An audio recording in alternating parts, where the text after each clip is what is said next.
welcome all. I know a lot of your faces. There's some faces I have not met, so you guys get the little intro again, sorry. I'm Debbie Bryan, and I'm considered what people call, come on in, hi. There's one up here if you want to come up too, I know. So it's gonna be like this, just, free flowing here, but well, first of all, you are at, which I have my mom here. You want to stand up? That's my mom and my sister. Shannon, you want to stand up? You guys are at a family business. That was ours for 33 plus years. So this was our swim club that my parents bought so we could be raised together, be able to work together and keep the family and us very, very close. So many times you hear, and I know, talking to people, that this place has probably, most of our members created one of the top 5 or 10 memories of their life. So it's such a beautiful place, beautiful energy. And then Merging Hearts got to be able to make this home. So welcome to my home. Yes. So I'm Debbie Bryan, and I'm a medium. And some people say, like psychic, but I don't care for that word. So I like the word medium. And I always say I'm a medium in all dimensions because I didn't know that I was different, thank goodness, and I just thought that everybody dreamt was going to happen. And when you tell people when you're little, oh, I dreamt that, or it doesn't matter, you just keep your mouth shut, right? All right. Time's up? No.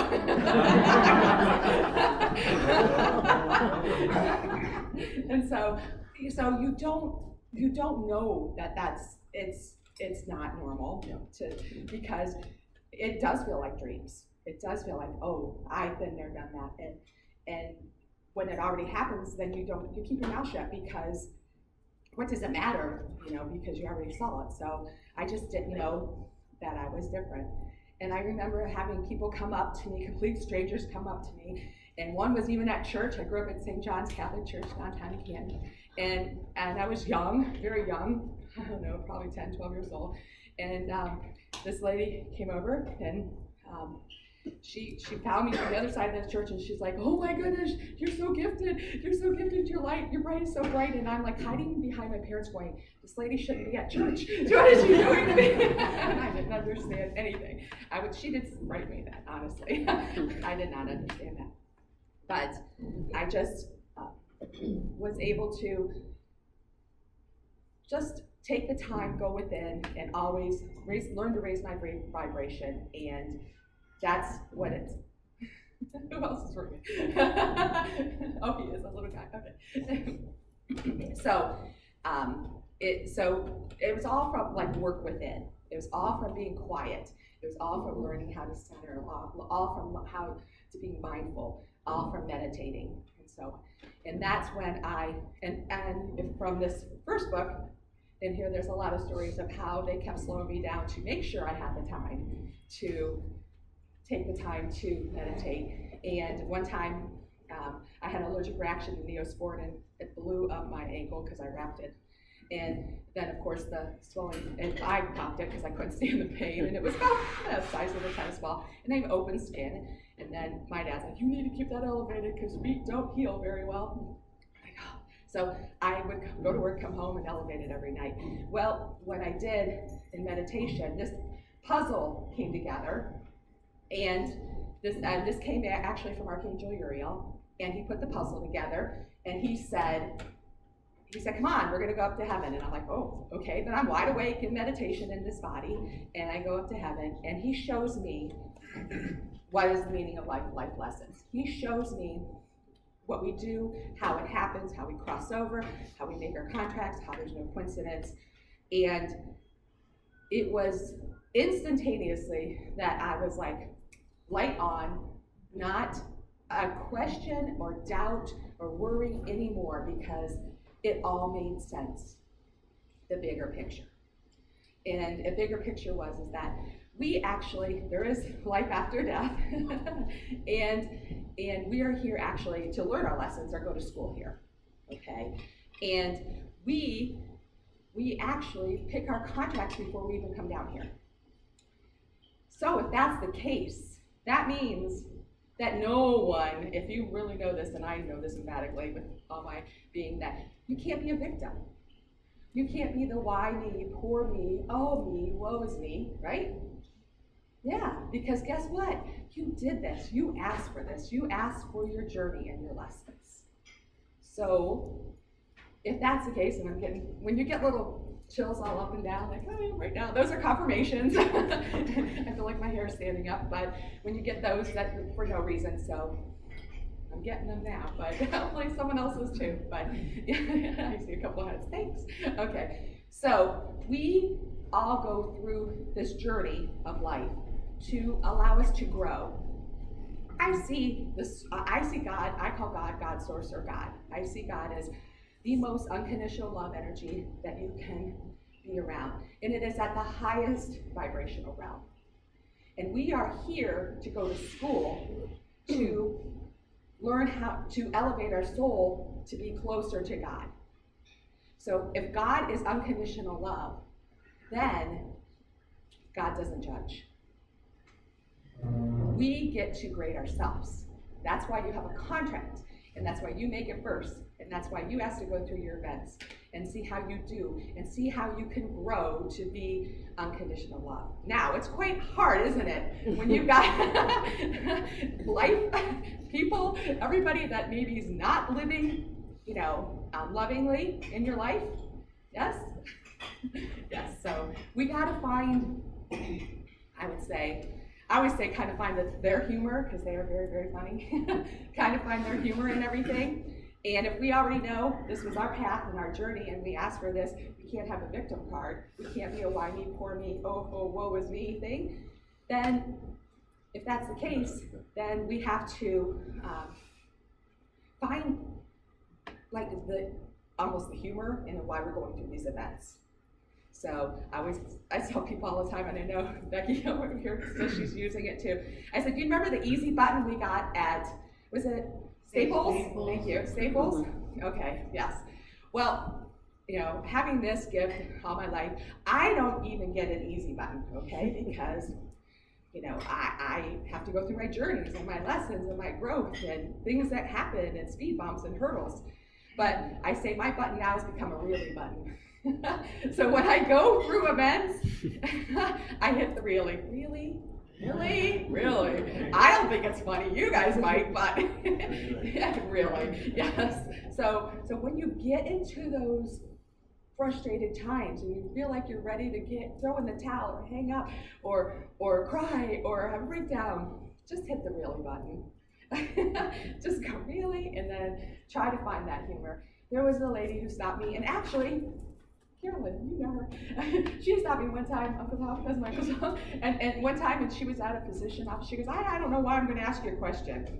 I'm like, okay, I know why, but I didn't say that. And she says, all my life, I've been having this issue with my budgeting, and she goes, and I really felt like I've really got this budgeting under control, and then it keeps happening, and I don't get it. She goes, and I don't get why I'm asking you. And I'm like, okay. But then I said to her, and Source talks all the time to me, and they said to me, well, it's not that lesson about your budget, it's about your perseverance. So I told her that, and she was like, oh my goodness, I get it now, because she was trying to persevere through the same routine over and over again. And then I saw her about 3 months later, and she said, since you told me that, I'm not having problems with my budget anymore. It's fine, because now I realize it's maybe a bigger picture, a bigger lesson. So don't get stuck in your hamster wheel, your rabbit trail. So now this is kind of open for discussion, questions if you have any. So of course now we know our soul never dies, but our soul is we leave our body behind. Our soul's just a lighter silhouette of our body. And not too long ago, my father was very, very ill in the hospital. And I told my mom I wanted to spend the night. And she's like, I don't care, I'm not going to. Go ahead, right?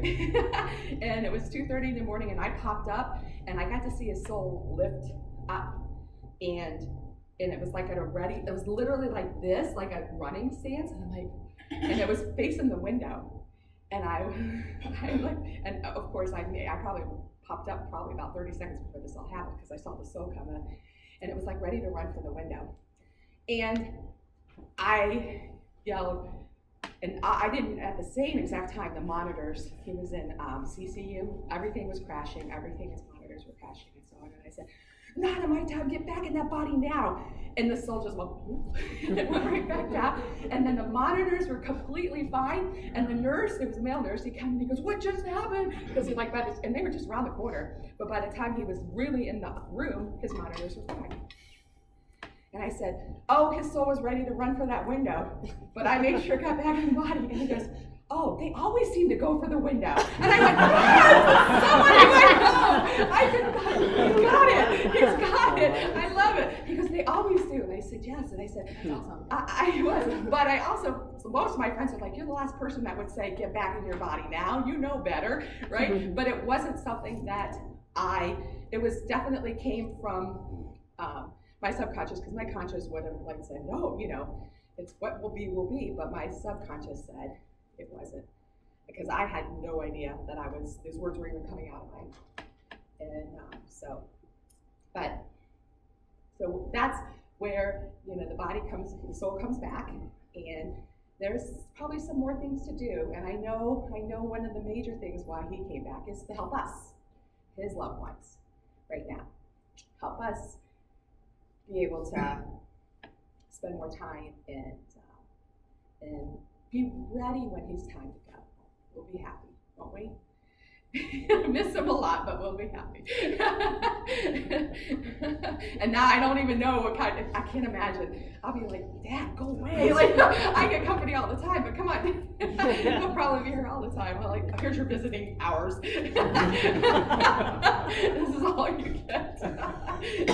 Because I was raised with very gifted parents, and my dad clinically passed twice before he saw, before I was even born. And so he knew there was something better. He always raised us with no fear of death, none. He had a mother he watched die, started with breast cancer and metastasized, but she talked her way through going to the light, seeing her loved ones, telling them who she saw, how happy it was, and then she got to cross over. And I think that helped him. I know it did. Make sure that he knew that there is something after. Heaven is for real, and our soul doesn't die. So I was so blessed to be able to be raised with that knowing, that sense of knowing that there wasn't any fear and there was something better for us. And he had absolutely no fear of it, because he saw the beauty, the love, and that other times, I don't know if he remembered, but they sent him back, and I'm so glad, because if he wouldn't have been sent back, we wouldn't have been raised by, well, I would have been the only one here. My mom was pregnant with me when the second time, he had a cerebral aneurysm, and he tried to cross, and he clinically died, and he came back. I would have been the only child. Ooh. So I'm so glad that they told him to come back, and because life would have been, so different. But so I also had kids, and I'm not allowed to say their names,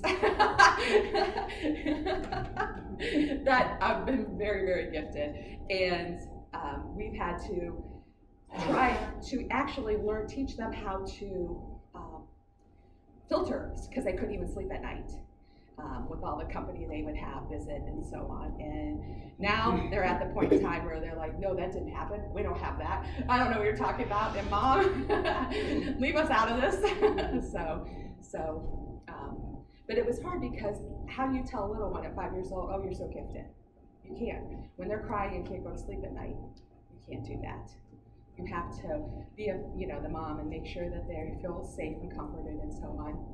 And so when it happened with my daughter, I went to first our priest, because we were still thank goodness the priest was visiting from South America, so he was pretty spiritual. And he was like, oh no, this is such a blessing. And I'm like, I thought so too.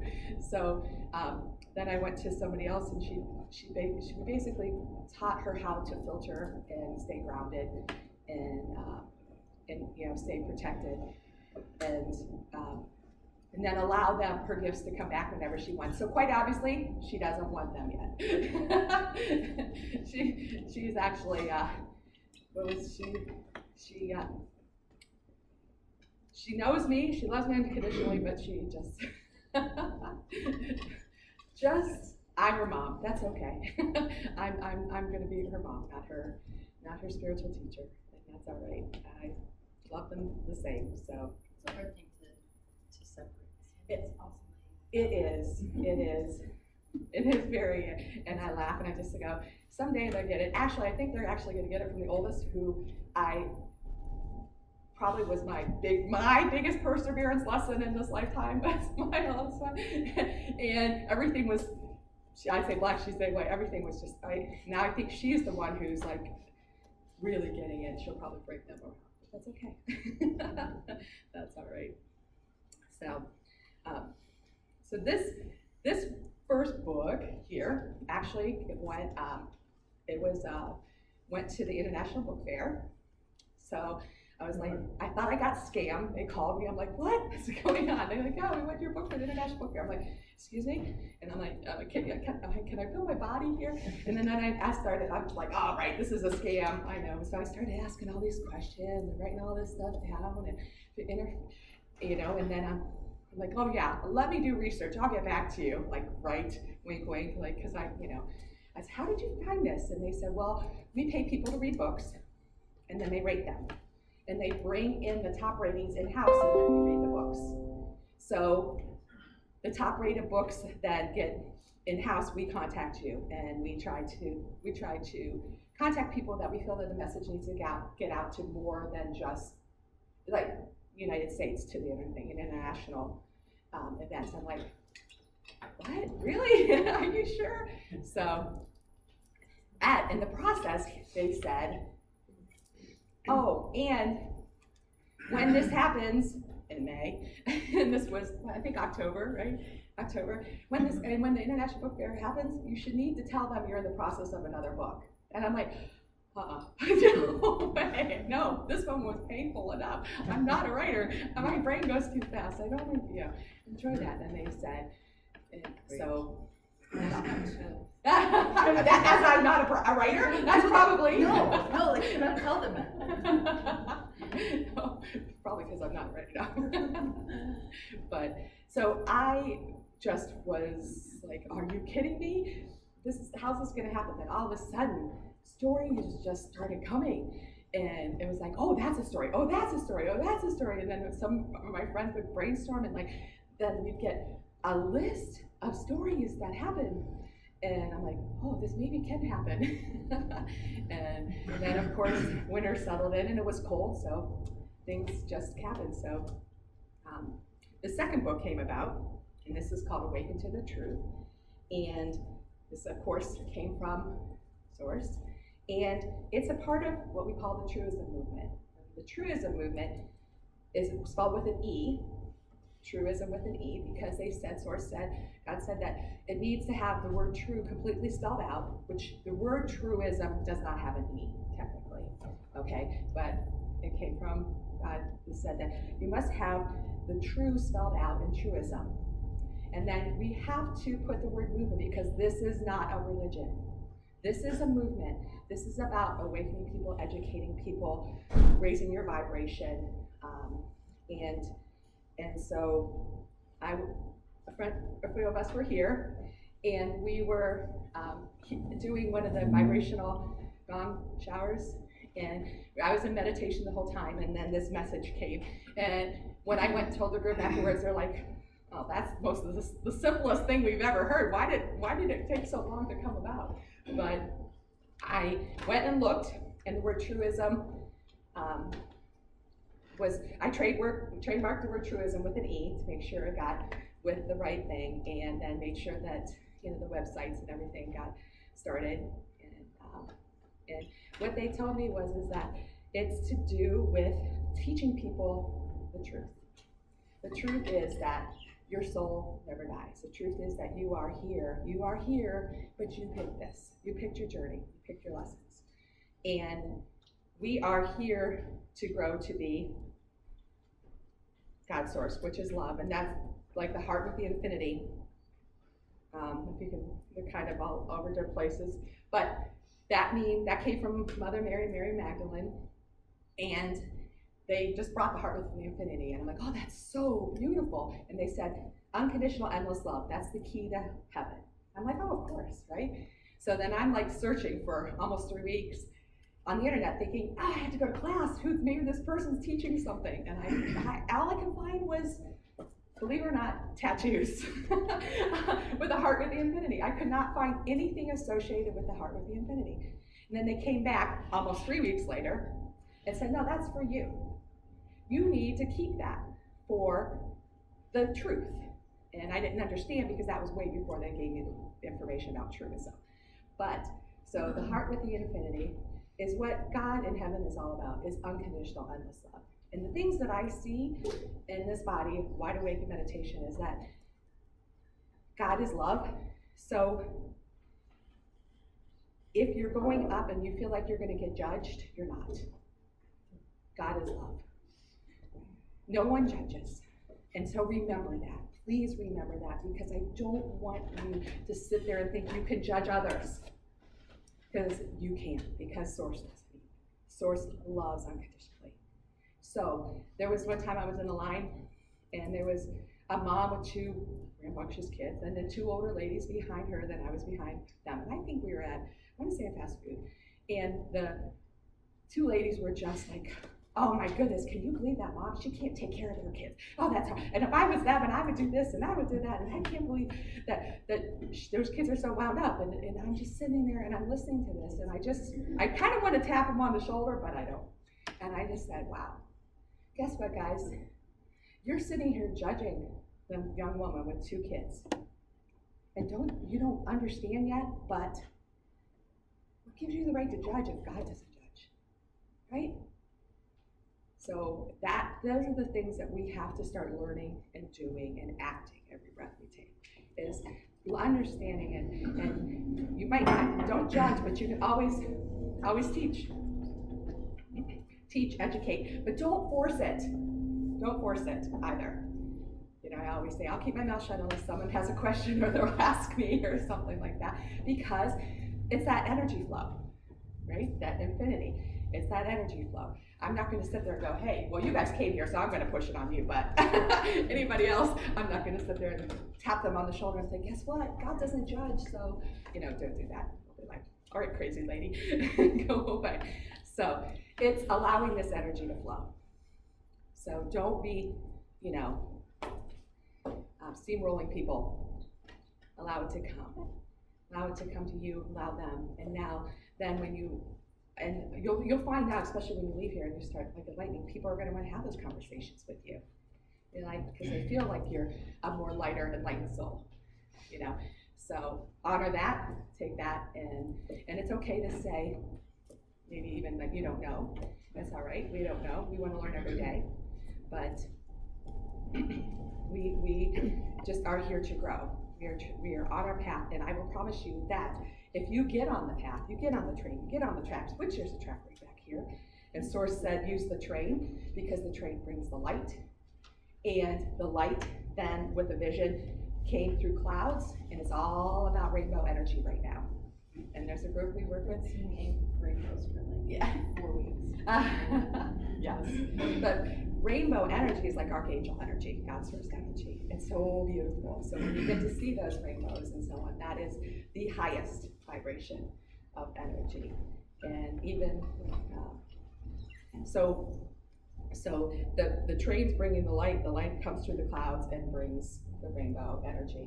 So awakening to the truth, awakening to your rainbow energy. So and they said that the train had to be an older style, like not like modern Amtrak-y, and I'm like, all right. So that's how the book cover came about. Any questions so far? No, that's good, because I was going to ask ask that. Because that's actually why I'm here. Okay. About the rainbow? Well, the rainbow and the tree. Oh, and the tree. Mhm. Yes. And some who know me will understand a little bit why that drew me, but it's also interesting that there are no borders. Like, I'm here because actually somebody in Southampton, New York saw that image and told me about this event. Southampton, New York saw this image? Now I'd like to hear about that one. We're 6 degrees from separation, right? No, I think it's closer. Yeah, I do. okay. But That's cool. Darlene Chernenko, who actually just sees the world the way I do, there's nothing beyond her concern. It's all one big puzzle. Yeah, exactly. I relate to that as well. Yes, it is. So, and she sent me that after telling me about that. She goes, "You need to see her other book too." Like, so, because she knows the puzzle. That's how I see everything. I tend to see the links between things. I think that everything is connected, and if we can see those links, there's no confusion on the marked path, I like to say, and the signs and wonders that, we were just talking about, are that guidance system. And if we can just be open and aware to it, really. That is one of the things I want to talk about is signs. Mm-hmm. Pay attention to your signs. They're always talking to you. Absolutely. Always talking to you. I just sent one at 11:11, by the way. Enter that. Yes, but signs you're always getting help. They're always there. Believe it or not, those thoughts that pop in your head when you're not creating them are really from your helpers. It sounds like your thoughts, doesn't it? It's not. It's them putting that in your mind. They're always helping you. Okay. How many times do you think of somebody? Oh, I haven't seen so and so in a few days, right? Or a long time, and then the next couple of days you see them. Right? Well, we are all energy. Us, our thoughts, and our words. Everything is. And if some people, when I was just interviewing for the camp rep, she asked me, she goes, "Do you believe we're all one?" I said, "Yes, because we're all energy. And if everything is energy, so we are all one." I said, so sometimes you can hear your thoughts, you can see things in advance. Like 9/11 on January of that year. Sometimes I feel like I have a curse, but this time I felt like I had a curse because I saw the Statue of Liberty being attacked. And and I saw fire, and I saw attack, and I saw people around, and everybody crying, and I would cry. And I would cry. And I would see this for, I wouldn't say every day, but every few days for months. Then the 9/11 happened. And the weight of the world went on my shoulders, honestly. Because I thought, if I would have got that right, maybe something else could have been done. But that was my lesson, that what is going to be is going to be. Because they didn't give me enough information to understand what was going to happen. They blew up the Statue of Liberty. They had people dead, all the bloodshed, everything around the Statue of Liberty, but I had no concept of what was going to happen. But I didn't get that after it happened. It took me months to let that go and make myself stop getting frustrated with what could I have helped? Could I have said something? I had no idea it was September, honestly. I just started seeing the visions in January. So they didn't tell me a time frame, and they didn't show me the Twin Towers. They just showed me the Statue of Liberty. But that was my lesson of, this is going to be. So after I got over that, I realized I started listening to the stories of the people, and how many times was the first time they've ever missed or late to work. That lifted my heart and allowed me my heart to mend, because I knew those people had more work to do here. And that, I'm sorry? And the ones that died did. Yes, and the ones that it was time to go over or teach their loved ones, how they love their loved ones so much, so it was time for them to Actually, go over. the majority of people that worked in those buildings, if it would happen an hour later, there could have been 80,000 people. Oh, sure. Yes. It was just fun. Yes. But I didn't understand that. And a lot of times I don't understand my visions until afterwards. And then I go, oh, I get it. Or that makes sense.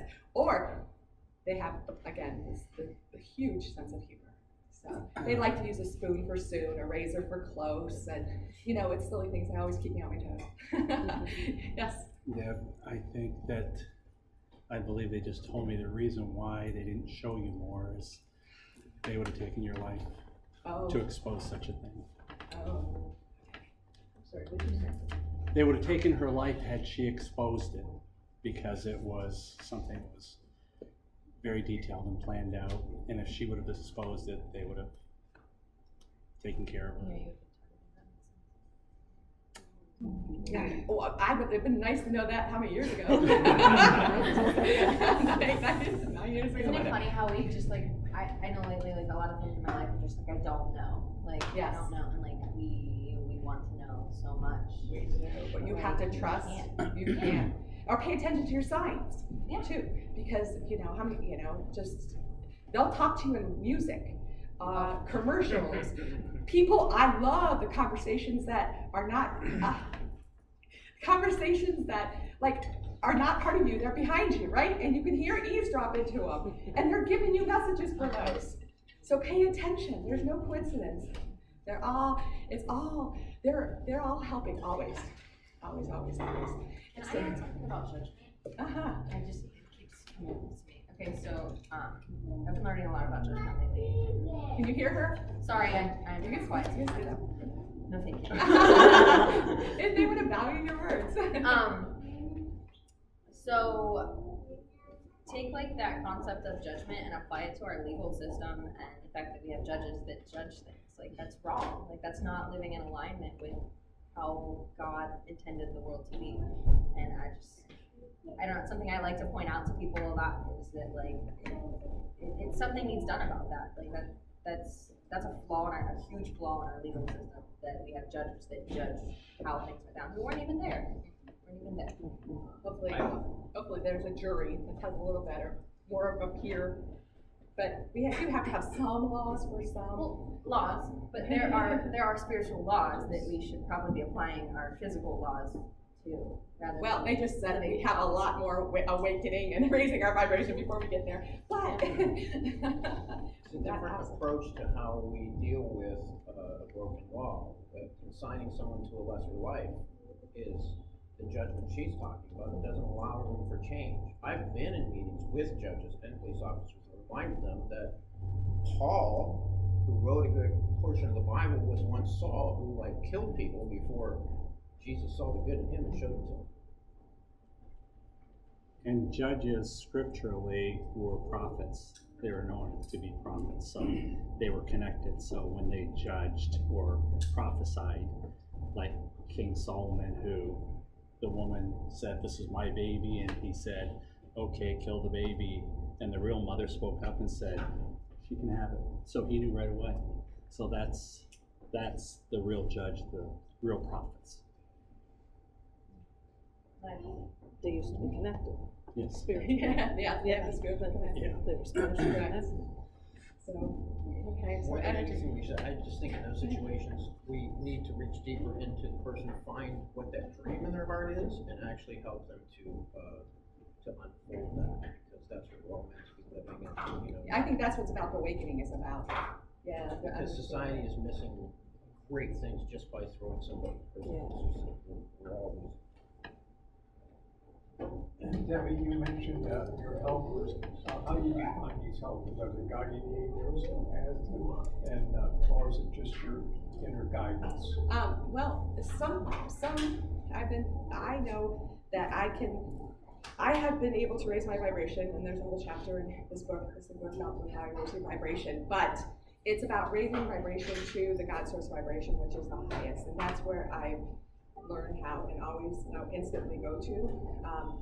And it is the truth, but that's like the archangels and God source energies there. Not too often do I get my past loved ones helping, unfortunately. Maybe, I don't know, but they'll come in for other people, but I seem to work with the archangel energy, and yeah, we have a lot of Saint Germain and Metatron and, all that's always helping, and all the archangels, so, even, like, recently Tesla isn't coming in, or Einstein, it's like, no, but he's a genius, he's genius. What? You were just thinking Tesla? Yeah. Well, of course, well, he's her just and like. I are connected because of Nikola Tesla. And I've had Einstein come in and He's very, very gifted. Tesla's very, very gifted, and he used manifesting, which we'll talk about in a minute, but we'll run out of time. Okay. Well, I know, but okay. So again, let's go back to energy and thoughts. Keep your words and your thoughts positive. Okay. It's so important to do that. It's a pattern we need to break, because I promise you that your words and thoughts can help create a positive energy scenario domino effect, okay? How many times do we go to a pattern of, well, that'll never happen, or that when that happens, this will happen, or blah, blah, it's just a pattern we have to stop, right? So say, okay, acknowledge that, and then go back and say, I'm going to cancel that. In your head, you don't have to, you can say it out loud or in your head. But then think of the situation in your positive manifesting mind. Okay? I promise you that you will make a difference. You will change situations positively. You will help things enlighten and grow, because we are all connected. Okay? So again, this is the time awakening is happening. This is the time we have to stop with those patterns. I think my poor mom gets to hear it a little too much, but she is learning too. I know she said one day, she was like, I know, Debbie, this is how you would say it, or something like that. I'm like, yes.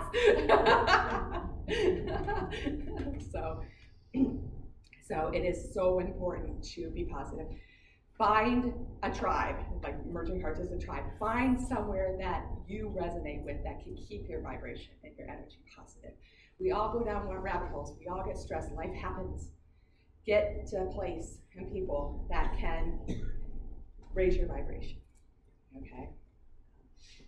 I don't know if I guess I'm constantly talking. You guys can see that? Everybody see that? Sometimes people can see it. I don't see that. But so, in this book, like I said, there's a chapter about vibration. There's a chapter about manifesting. If people would tell me what's the most important thing I think you need to do, is learn how to meditate. Meditate means stopping your brain, your monkey brain, right? Quiet, go within. Breathe, work on deep breathing, protection of light and love. There is light and dark. You have to always want to stay in the light. And then your third eye is right here. You watch it like a movie. And sometimes you get to see things, and what's the first thing you think? Oh, that just didn't happen, right? Well, stop that. Trust that. Trust that you saw that. You might not understand what that is about, but you will later. Sometimes you might not see something, but you might have a hunch. Because you're not co-creating with your thoughts. Trust it. Okay? Sometimes you might smell things, and that smell might be associated with somebody that, event or something that is around you. So trust that. And you might hear things also. Like, oh, I just heard that word, or, oh, I swore I heard so-and-so's voice, or, yeah. That's because you're in your oneness, your mindfulness. And so learn how to meditate. Truism movement has a YouTube channel and an Instagram and Facebook, and on there's videos that have teach you how to meditate, teach you how to open your third eye, questions and so on. And then have an amazing interview for Jamie. Jamie is over here, and we broke it down in the section, but it was, I don't know, an hour and 10 minutes, and we were told to stop, and it didn't feel like we were talking at all. But Jamie just had a lot of amazing questions to ask, and neither one of us had anything written down, and it just flowed so beautifully. Yes, so that is on there too. So so you can be connected. We have a Truism group that meets, and we truly put intentions out there, like, just last week there was North Korea, South Korea possible issues, and we wanted to stop that. And because what's war? What is fighting? Nothing comes from fighting. Nothing. It does not. So we wanted to make sure that North Korea, South Korea didn't go into a war, and so we put those intentions out there. And we had lots of help, and it's part of what I call kind of like a manifesting meditation. We put our intentions out there, and then we get to see what happens. And quite a few gifted. Group is all gifted, and everybody helps and brings in what they see, feel, and so in this book, there's a lot of things that the Truism movement have done. And this is part of, again, manifesting. You can change events. You can change outcomes, but of course doing them in the positive manner. So meditation/manifesting is like my go-to. Even if you feel like you're coming up to an event that you know what's going to happen, and it's not awesome, it's something you don't look forward to, right? Go in your mind's eye and just see it, change that event. You will make a difference. I promise that it will happen. My son, he was here at the tennis court net, and he was running. He forgot the tennis court net was up, and he got clotheslined and had a multiple skull fracture. He was 6 years old. He got life flighted, and I know. Again, I was raised by a very, very, very spiritual, gifted parents, and I know later on, my dad said he didn't think my son would make it alive. He thought it was the last time he would see him alive, and he had a multiple skull fracture, but. It was, again, close to 2:30 in the morning. Someone pointed that out to me not too long ago. Ooh, your hour's 2:30 in the morning. But he was on prayer lines, and I just prayed over him like I actually bartered. I said, you can have me. I want my son to have his life. And then I'm thinking, what about my other kids? But it didn't matter. And I watched this amber energy from his waist up just swaying all over his body, and I just cried tears. Like I literally, my shoulders were soaked wet, and I didn't know what it was about, honestly, at that time. And he couldn't go into surgery because he was bleeding too much and his brain was swollen too much, so he couldn't have surgery. And the next morning, he stayed in CCU. The next morning, he went to go get his CAT scan, and the neurosurgeon came out and said, young man, you just had a miracle. He says, you're healing and you don't even need to have surgery. And he's like, I already thank my angels. And I'm like, that's my boy.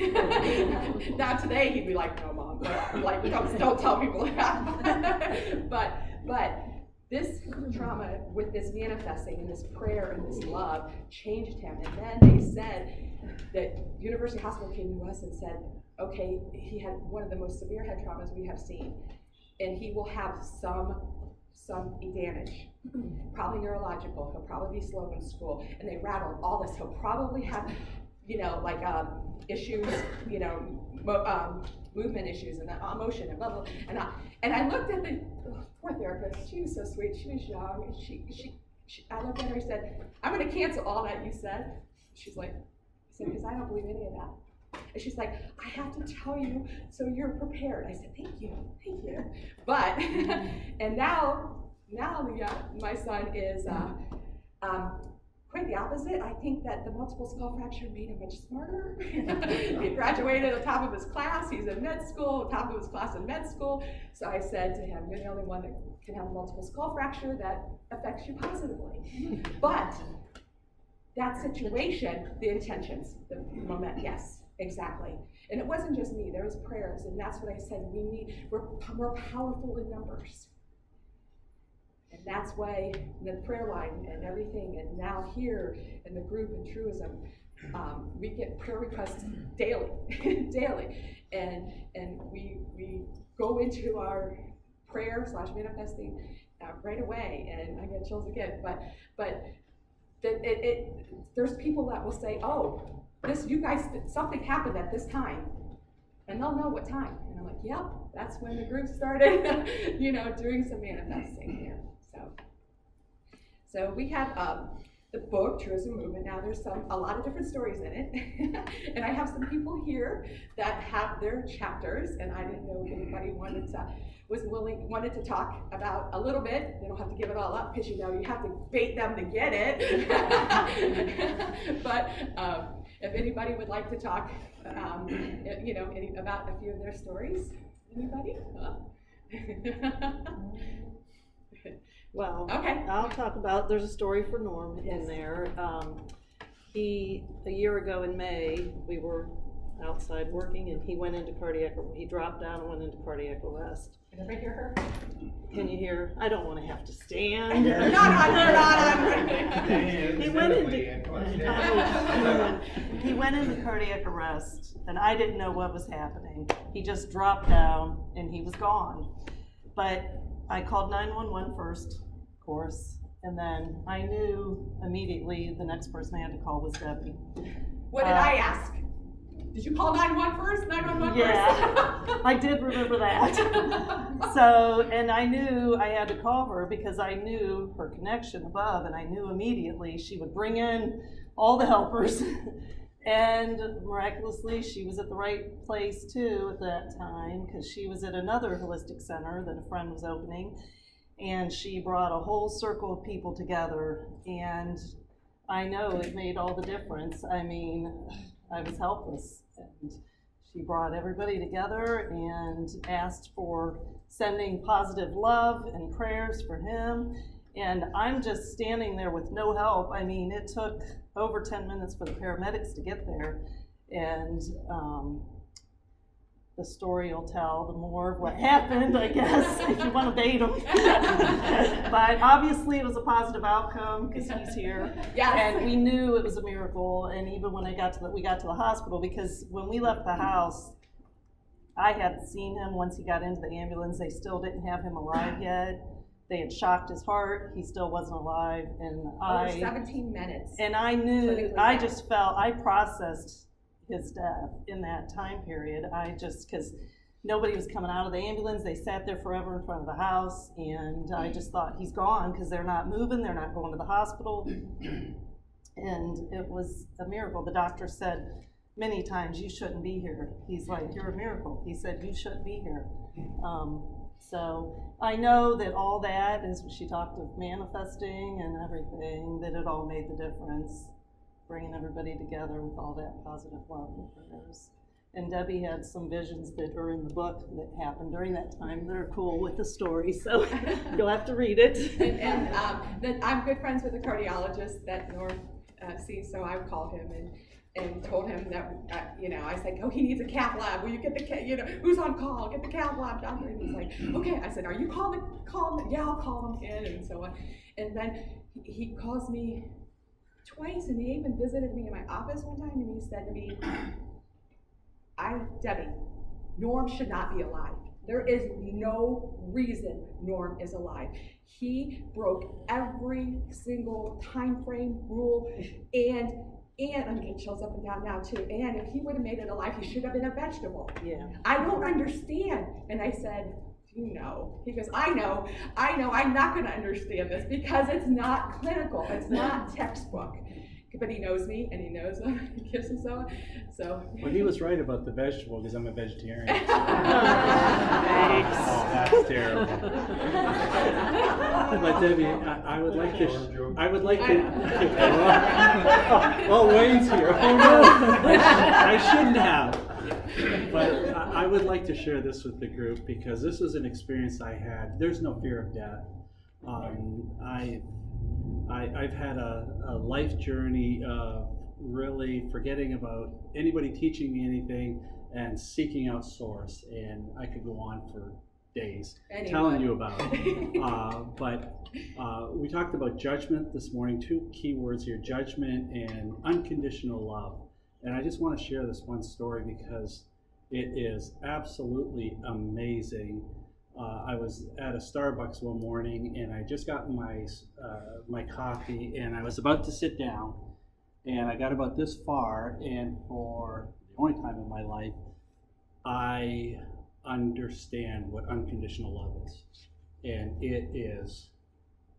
There's no words to express it. I began to weep unceasingly, and there's no judgment, there is nothing, there's none of you, but at the same time, there's all of you embracing. And it's just, I can't describe it. It is just to say, whatever you're going through right now, understand that you're going to be there eventually forever. And it is, I don't think I was breathing for 5 minutes. I don't think there was a breath that came out, because it was like a, just amazing. So judgment doesn't live there. None of this other stuff that we're going through is. So enjoy the ride, whatever it is that's happening in your life. Accept it. Don't say, I don't want this. Accept it. Say, thank you. What are you here to teach me? But you can go now. So, anyways. Hey, Debbie. Yes. We were in Florida, in Wellington, Florida, and it was the middle of nighttime. My mom was up reading. She reads a lot. So next thing I know, I'm awake, and I'm running out to look to see what's going on. Mom's having a seizure. So I go get my dad. We bring him in. We start praying for her. She's okay. So it's, she lived till like 2014, I think. So when we intercede like that, we're saving lives. Yes. We're expanding people's lives. If we But- don't do that, then Then it's We know their what's time, happening. we know it's their time and their contract, Right, that's correct, right. yes. Because we're not gonna allow, we won't be allowed to intercede without, we have to honor their major contract, so. And I always have that intention too, because, you don't want, honestly, you don't wanna come back down here. You wanna get it, you wanna grow to unconditional love, no judgment, no fear, and not have to come back down here, because it is beautiful, it's perfect, it's a utopia. So I don't wanna take anybody's opportunity to learn and grow from their lessons away, so. And that's their ultimate healing, anyways. I mean, we can pray, we have the best thoughts for them. We're gonna miss them, but we always have those memories, but it's their ultimate healing. So we need to let them go.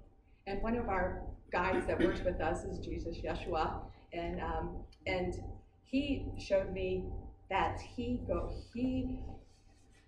would go up to somebody that needed healed. And he said, I always ask how I should heal them. And they would tell me, because he was an alchemist too, they would tell him, with the essential oils, the herbs, whatever, do this, do that, so on. But he told me that sometimes it was their time. And so what I would do was I would hear them spiritually by telling them that it's okay, don't be fearful. It's beauty, there's something afterwards, it's amazing. And they all felt healed because they were awakened. They didn't have that fear of crossing over. They knew there was going to be no judgment. I don't see hell. I don't see fire and brimstone. I don't see that. I see this school, earth, as our lowest vibration. There is fallen angels here. There is free will. There is ego. But there is no fire and brimstone. This is the lowest plane. This is where free will, ego, emotions, we come down to feel. We don't feel, it's beautiful there. So we come down to that here. And so there's many dimensions, there's many realms, and it's very confusing. But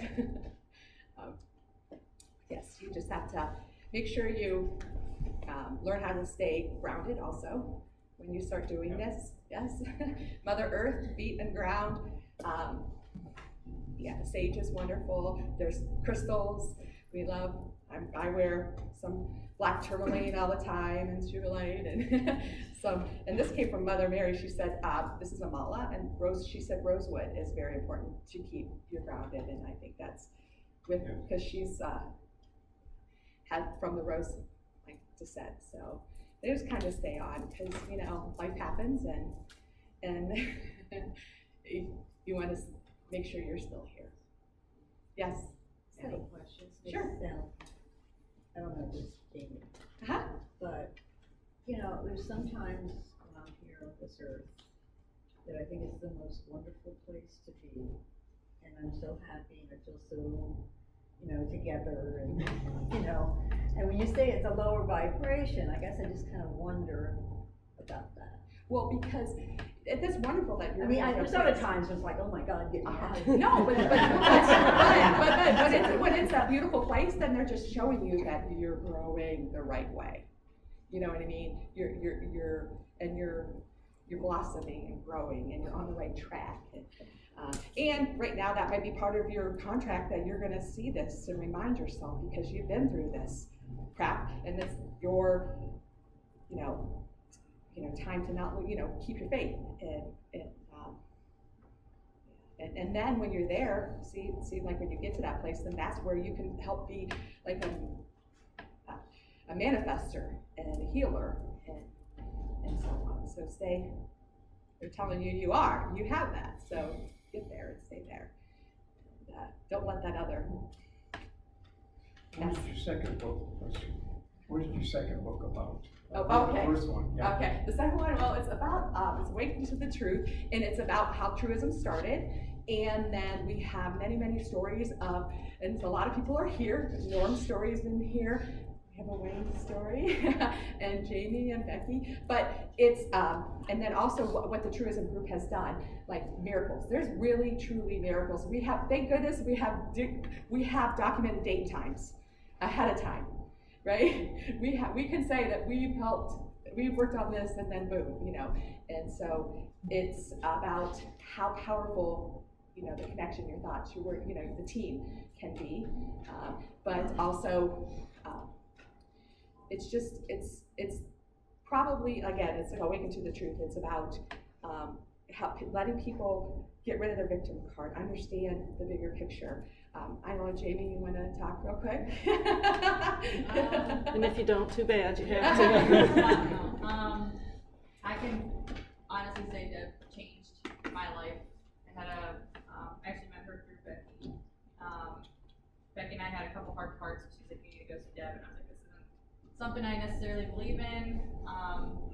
But I walked in and she was channeling some family members that had passed, and I still wasn't quite sure, and then she was saying names. Long story short, it ended up getting to the victim card. So I was living my life, not quite sure why I was where I was. So she just said, I'm taking your victim card, and from that day forward, I started living my life differently. I don't look at things as why did this happen to me. I look at it as what am I learning from this? Where am I going from this? So yeah, something negative, something positive. I always have a positive twist on it, so I flip it around, and there's sometimes I need a slap in the head, and I'll call Deb, and I'm like, what the hell is this? Life is hard. And I even say sometimes, I'm going to give you a virtual slap. Yeah. I say slap with love. And it's life, it really is, life is hard, but there's a reason, so at the end of the day, I just try to treat everyone better than I want to be treated. Yes, you don't learn from easy. You don't learn from easy. So you go through these situations and these speed bumps, because if everything was hanging on your silver platter, you're not going to get it, right? But when you feel that and feel the pain and emotions of what people have done to you, that's when you get it. And then you say, I don't like this, but I'm not going to ever treat someone like this. And the highest vibration you can be is empathetic. And empathetic means putting yourself in someone else's shoes. Remember, we don't all live the same path and same journey. But if you can put yourself in their shoes without judgment, and then feel how they would like to be treated in that situation, then you're truly living in a high vibration, empathetically, because it's not it's not what you are about, it's how they see things. And so empathy is the highest. It goes love, joy, empathy. So try to be in that empathetic, without judgment, fear. And remember, there's love and fear, so stay in your love. There was a cute story the other day. We had a friend who was talking about, you know, like they had a little nephew with them, and there was fireworks next door, and he had the big sparkler, and they offered one to him, and they're like, no, he's frightened of them. And then I was like, stop, wait, because I can't keep my mouth shut most of the time. I said, okay, can we use this as a teaching moment? And they're like, all right, Deb, go ahead. I said, how about if we let him use that the sparkler, you know, I said, but teach him how, and teach him how to have fun with it. And then he started, at first he was like, I don't want to touch this. And then all of a sudden towards the end, I saw him smiling and going and having fun with everything. And I said something, and Jackie, who's not here, she had to leave to go open the business today, but it came out, I said, we need to stop feeding fear. We feed fear, and we need to stop it. Because right there, you took the opportunity to teach them to not be fearful. And that's what we do. Stop feeding fear. Get off that cycle. Get out of that. And again, no. And Jamie did say something one time, and it's in the book, but I love the statement she always says, if you want to work with Deb, read her first book first.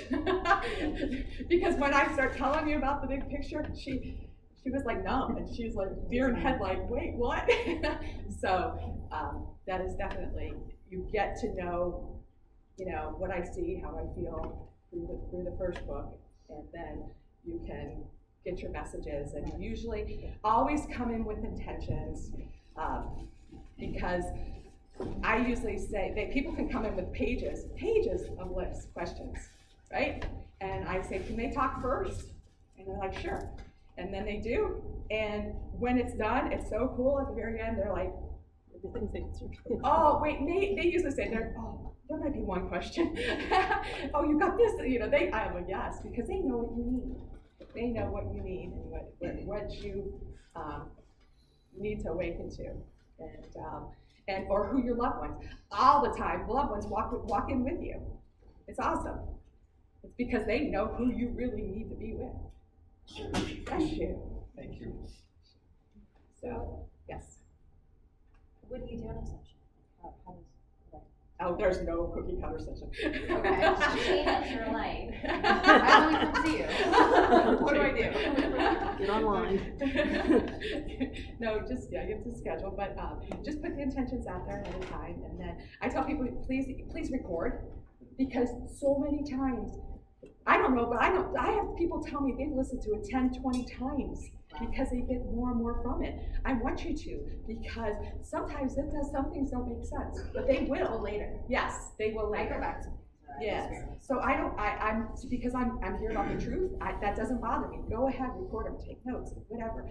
Because it, like, being the conduit, they show scenes in movies and people talking, and usually it's 3 or 4 things at once and stuff, and then I'm watching this huge movie scene with like all this action and other stuff here and over here, and I might not describe it too great, and it doesn't make any sense to me. But I watched other people, and sometimes you have to really watch, not putting your own personal spin, your comments, anything. You just have to kind of say what you see, and I would say at least one vision of a session, it makes no sense to me, and I have to go, really? I have to say this out loud? And then I do. And if it doesn't make sense to them now, it'll make sense to them later. So.